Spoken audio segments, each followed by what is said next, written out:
오늘은 금요일. 이 달력상으로 보면 예수님이 오전 9시에 처형을 당하는 일로 시작돼서 오후 3시에 해가 빛을 잃고 어둠이 깔리고 그리고 오후 3시까지 침묵의 시간을 가졌죠. 그리고 예수님은 기절하셨고, 그리고 잠깐 눈을 떠서 엘리 라마 사박다니 하시고, 또 아버지 내 영혼을 당신 손에 부탁하나이다 하고 이제 눈을 감으시는 그날입니다. 그래서 보통 이 금요일 날에는 모든 교회들이 전통적으로 금식도 하고 또 즐거운 오락 같은 거 하지 않고 그렇게 기념적으로 지냈지요.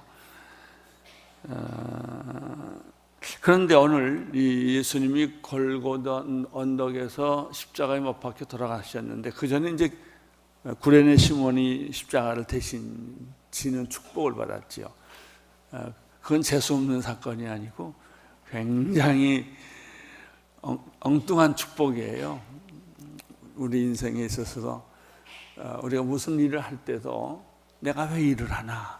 근데 알고 보면 그게 저거였어요. 그 지고 가는 누구라고 그랬죠? 내가 구레네 시몬. 구레네 시몬 같은 거예요. 할 때는 몰라요. 지나가고 나서야 내가 말했던 사람이 예수님이구나. 아무튼 골고다 언덕에서 예수님이 십자가 처형을 하실 때 혼자 받지 않고 외롭게 두 사람이 동행해 줬어요. 그 십자가는 3개예요. 그 3개의 십자가를 오늘 소개해 주는 거예요. 3개의 십자가는 인류의 3가지 종류의 사람들을 가르쳐 주기도 합니다. 39절에 보면은 십자가에 달린 죄수 중 하나가 예수를 모독하며 말했습니다. 내가 그리스도자 아니냐? 그러면 너와 우리를 구원해 보아라. 조롱을 했다는 것이죠. 저는 이 말씀을 읽다가 이 사람하고 예수님하고 무슨 상관이 있길래 왜 갑자기 예수님한테 신경질을 낼까? 뭐 만난 적이 있나? 뭐 해코지를 한 적이 있나? 무슨 감정이 평소에 나쁘다는 것도 그런 설명이 전혀 없이 그저 십자가에서 만났어요. 옆에 있는 십자가에서 만났는데 예수의 얼굴을 보고 이 사람이 화가 난 거예요. 예수라는 분을 보고 화가 난 거예요.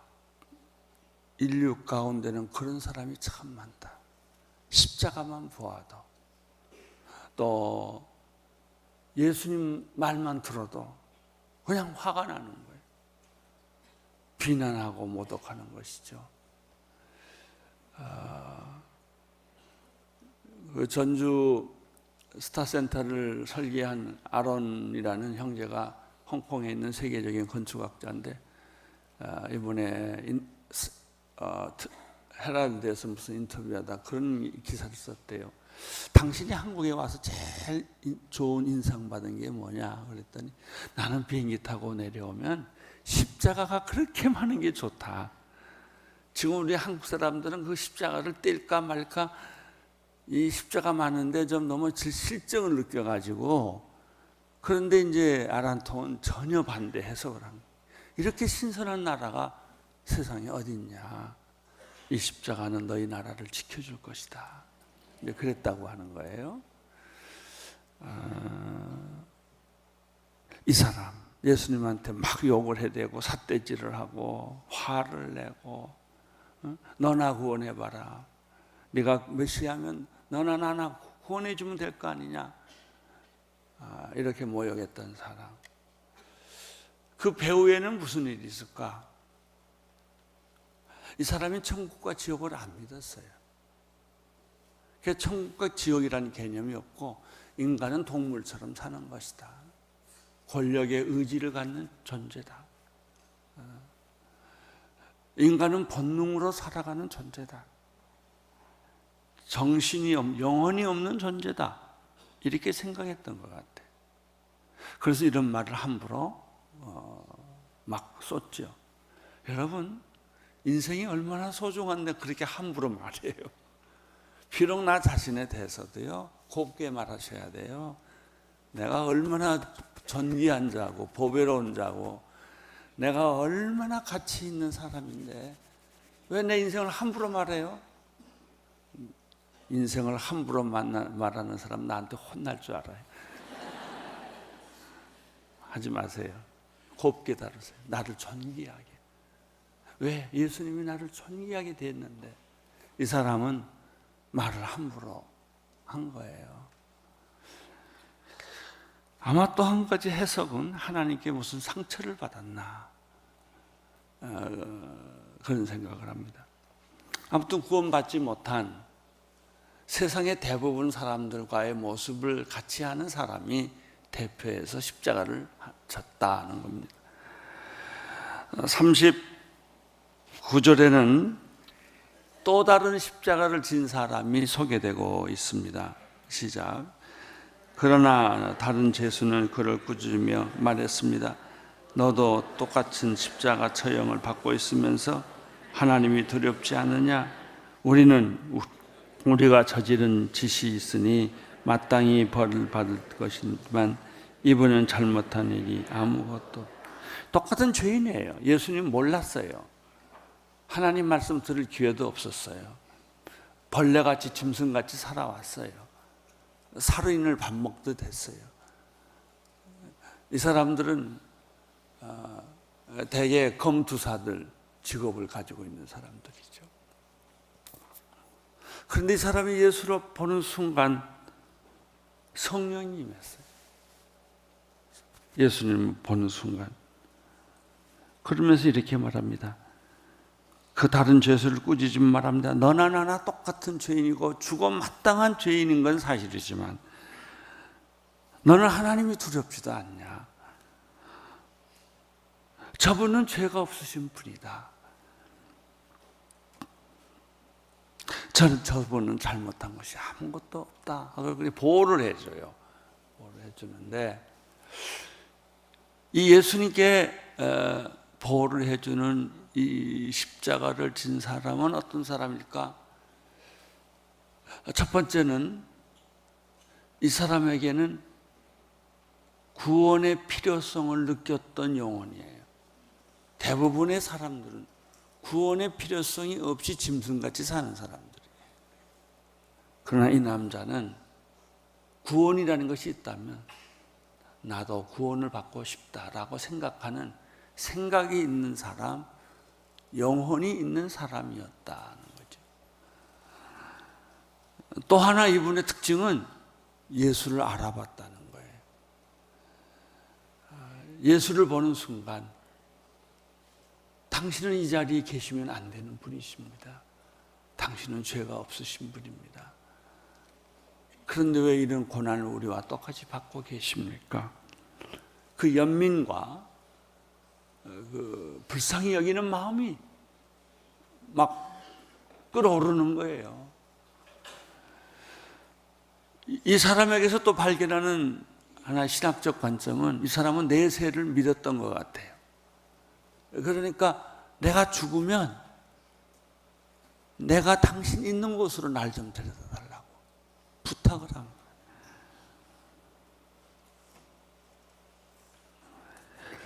예수는 자기를 구원할 자라는 사실을 알았고 또 천국과 지옥이 있는 것을 알고 나를 천국으로 데려가 달라고 구원을 요청을 하죠.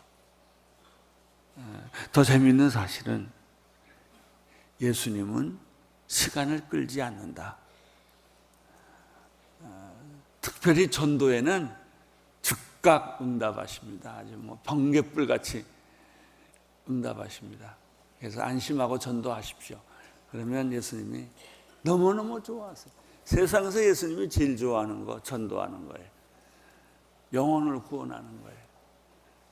빈말이라도 내가 이 말하고 창피를 당하면 어떻게 할까? 나는 그러고 그냥 얼굴이 붉어져서 그냥 덜덜덜 떨면서 말을 하지만 예수님은 하늘에서 춤을 추시고 박수를 치신다고요. 내 잃어버린 자녀가 돌아왔기 때문에.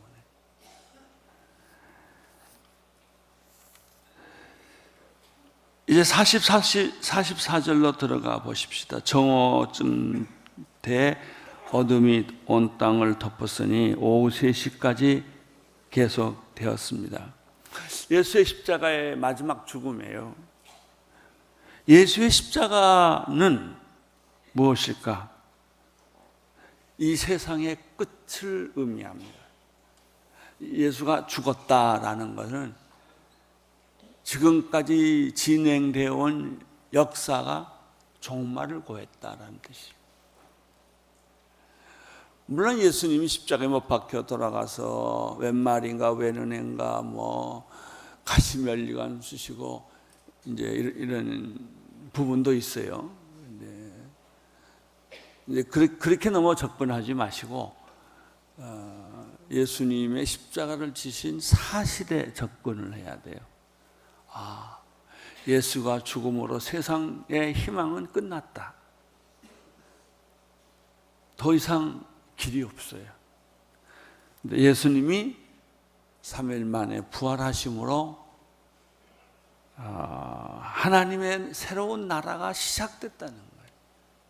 그 사인이 부활이고 세상의 모든 죄가 심판을 받고 종말을 고하는 것이 십자가고 부활은 새로운 출발, 시작을 우리에게 보여주는 것이죠. 9시에 처형됐어요. 12시에 해가 빛을 잃었어요. 3시까지. 성정의 휘장이 찢어졌어요. 해가 빛을 잃었어요. 예수님은 큰 소리로 외쳤어요. 아버지의 제 영혼을 아버지 손에 맡기나이다. 사람이 어차피 이래도 죽고 저래도 죽는데 혹시 죽을 때 조금 기운이 남으면 이 기도 좀 하세요. 아버지 내 영혼을 당신 손에 부탁하나이다. 그리고 싸납던 그 얼굴 좀 다 펴고 내 영혼을 부탁합니다. 예수님이 그렇게 최후를 마치셨어요. 이 부분에 보면 예수님이 별로 발광한 게 없어요. 억울하다고 소리 지르는 것도 없어요. 죽음을 그냥 받아들인 거예요. 여러분, 죽음이 오면요 그냥 받아들이세요. 억울하다고 그러지 마세요. 난 좀 더 살아야 된다는데 당신이 안 살아도 다른 사람이 더 많이 살아주니까 안심하고 죽으세요. 예수님이 그러셨어요. 그 고통을 겪으면서도 예수님은 다 이루었다. 그리고 내 손을 아버지 손에 의탁하나이다. 여기서 기억할 거 하나, 휘장이 찢어졌다고 하는 것이죠. 휘장은 성소와 지성소를 가로막고 있는 금단의 문이에요. 아무나 못 들어갑니다. 대제사장도 1년에 한 번 정도 금 촛대를 지나서 지나가는 거죠. 그래서 그냥 촛대로 향기를 뿌릴 때는 우리가 기도를 막 하지만 금촛대 하나님의 보좌 앞에 갔을 때는 기도가 별로 할 말이 없다는 거예요. 천사들과 같이 있을 때, 하나님의 영이 함께 임했을 때는요 많은 말이 필요가 없어요. 그냥 가만히 침묵하고 있는. 그래도 다 영이 그때는 기도하기 시작하니까 영과 영이 찬양하고 기뻐하고 구원을 노래하고 하나님의 위대성을 찬양하는 것이 그냥 기도로 그냥 서로 영과 영이 날아다니니까 육신이 기도하는 게 아니라 말이죠. 이제 우리는 육신이 기도하는 거하고 영이 기도하는 것을 좀 구분할 줄 아는 믿음의 단계로 갔으면 좋겠어요. 우리가 보통 기도할 때, 여기 대표 기도하던 무슨 기도할 때 생각하죠. 내가 무슨 기도할까? 서론은 이거 하고, 본론은 요거 하고, 결론은 이렇게 내리고, 또 기도 제목은 요거 잡고. 그러고 보면 다 기도가 내 생각에서부터 이렇게 작품이 돼서 나온다고요. 그러니까 내 기도죠, 뭐. 이 성령의 기도는 말씀으로 인해서 영이 통하면은 하나님이 원하는 걸 금방 알고, 내가 원하는 걸 하나님이 금방 알고, 거기에는 여러 가지 잔소리가 필요 없어요. 거기에는 여러 가지 보충 설명도 필요 없어요. 내 신음소리, 내 고통소리, 내 아픔소리 다 이미 하시고 계시기 때문에 찬송을 올리는 임재의 시간일 뿐이에요. 우리의 기도가 그런 기도. 그래서 여행을 가거나 비행기를 타거나 기차를 타거나 어디를 가거나 그냥 멍하고 쳐다보는 것. 그래서 왜 어디를 쳐다보냐고 그렇게 묻지 마세요. 그 사람 지금 하나님하고 통화하고 있는데.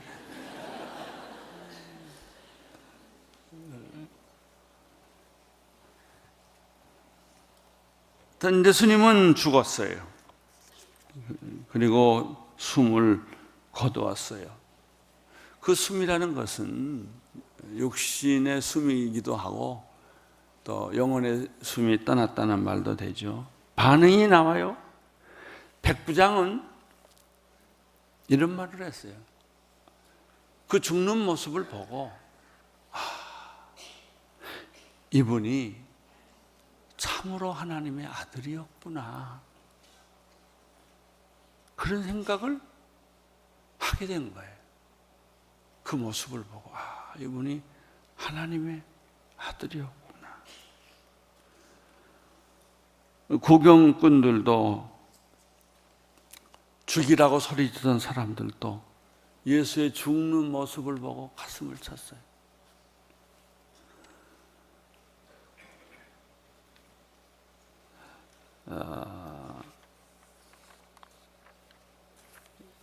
오래전에 우리 교회를 다녔던 한 권사님, 이대 교수님이셨는데 유방암으로 돌아가셨어요. 근데 그 아들은 근육이 말라가는 병을 한 3, 4년 기도 끝에 기적같이 그 아들을 살렸어요.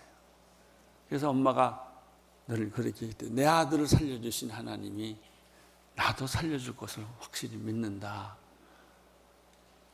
그리고 예수님 자랑을 막 너무 하고 돌아다니는데 수술이 이게 자꾸 잘 안 돼요. 1차 수술, 2차 수술, 3차 수술 해가지고 이 팔이요, 사람 팔 두 개 같이 커졌어요. 여기가 다. 너무 아프다고 그래요. 너무 아프다고. 제가 영국에 있을 때 이분이 저한테 편지를 보내요. 자기는 못 쓰니까 왼손으로 하나하나 타자 쳐가지고 이제 보냈는데 하나님께 때를 썼대요. 왜 내 아들은 고쳐주고 왜 나는 안 고쳐줍니까? 불공평합니다. 그랬더니 하나님이 네 아들은 죽어서 나를 영화롭게 하고 네 아들은 살아서 나를 영화롭게 하고 너는 죽어서 나를 영화롭게 한다. 그 말을 딱 듣는 순간에 게임 끝. 빨리 포기했어요. 내가 죽는구나. 죽는데 아름답게 죽어야 되겠다. 그래서 그 교수님들이나 학생들이나 제자들이 수없이 그분을 찾아와서 위문을 했는데, 위문할 때마다 처음에는 어떻게 가서 교수님한테 얘기를 하나 전전긍긍하면서 환자 앞에 딱 가면 이 여자가 씩 하고 웃고 있대요. 안 아픈 사람처럼. 그리고 오히려 다독다독 거려주고 위로하고.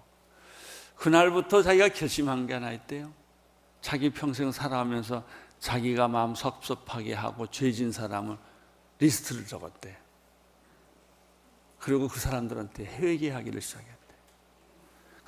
그게 끝나야 죽는 줄 알고 가능하면 많이 만들었겠죠.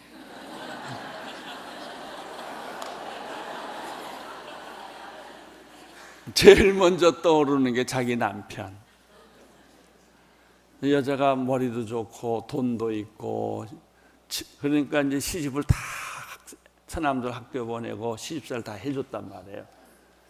그 의가 있더래요. 나는 너희 가정을 먹여 살렸다. 그러니까 너는 내 말 들어야 될 거 아니냐. 예, 그런 그 뿌리 깊은 갈등이 있는 거예요. 하나님이 제일 먼저 그걸 꼬집어내시더라고요. 남편 앞에 무릎을 꿇고 너무 당신의 마음에 상처를 주고 자존심을 긁어낸 거를 미안하다고, 용서하라고. 그 다음에는 시어머니 돈 주면서 며느리 목소리 큰 거, 처남들 공부시키면서 생색낸 거, 동료들 그걸 하는데 1년이 넘더래요. 매일 부르는데 사람 미안하다고, 날 용서하라고, 미안하다고. 그렇게 해서 그 용서가 다 끝나니까 하나님이 데려가시더래요. 편안히 눈물로 그 내용을 저에게 썼어요. 그래서 저는 장례식을 못 봤지만 가장 아름다운 장례식을 치루었을 거예요. 여러분, 인간이란 것이요, 이렇게 보면 천사 같고 이렇게 보면 악마 같고, 또 사람이 그렇게 독할 수도 없고 또 그렇게 부드러울 수도 없고, 두 개의 얼굴을 가지고 있어요. 누구를 주인으로 모시냐에 따라서 언어, 생각, 인생의 목적 다 달라집니다. 오늘 예수님을 기쁘게 보내드리십시다. 나를 위해 십자가에서 목마르다 엘리엘리 라바 사박다니, 하나님 어찌하여 나를 버리시고 나를 죽이려고 하십니까? 이렇게 말했던 기도 등등 있지만, 예수님은 아버지의 뜻 안에서 그의 임무를 완수하고 하나님 나라로 가셨습니다. 그리고 다시 부활한 몸으로 영광스럽게 우리에게 오셔서 우리의 약한 것을 치료해 주시고, 부족한 것을 채워주시고, 모르는 것을 알려주시는 그런 귀한 축복을 누릴 수가 있습니다. 이 부활절날 너무 울지만 말고 그 죽음의 능력을, 의미를 더 깊이 깨닫고 이번 주 승리하는 한 주간 되시기를 축원합니다.